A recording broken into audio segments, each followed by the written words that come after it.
আসসালামু আলাইকুম। এখানে আমাদের প্রজেক্টের ভিতরে না হলেও 20 জনের উপরে কাজ করে। অবশ্যই এই যে গাছটা দেখতেছেন এটাকে আমি খুব যত্ন সহকারে রাখি, পানি টানি দেই এবং কেয়ার করি। তো ভাইয়া তোমার নাম কি? মুস্তাকিম। মুস্তাকিম। তুমি যে ফুলটা ছিঁড়ছো অনুমতি নিছো কারোর কাছে? তো তুমি ফুলটা কেন ছিঁড়লা? ভাই আমার গার্লফ্রেন্ড চাইছে। দেখি ফুলটা, ফুলটা কত সুন্দর দেখছো। কে চাইছে এটা? আমার গার্লফ্রেন্ড। তোমার গার্লফ্রেন্ড কি সস্তা ফুল চাইছে নি মিয়া?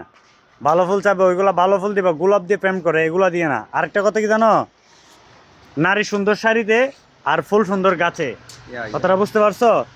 তো তুমি যে এই যে ফুলটা ছিড়লা এটা তোমার ভুল হয়েছে কিনা? অবশ্যই। তাহলে তুমি কি আর ছিড়বা? হ্যাঁ না আচ্ছা ঠিক আছে, তাহলে এই সাইড ওনার যে ফুল ছিড়ছে তুমি ওরা মান করবা না? ভাই আমি দেখি নাই। দেখো নাই? না ভাই আমি কাজ করতেছি তো। বুঝতে পারছি। তাহলে ঠিক আছে ভাই, এরকম আর করবা না। হ্যাঁ ওকে।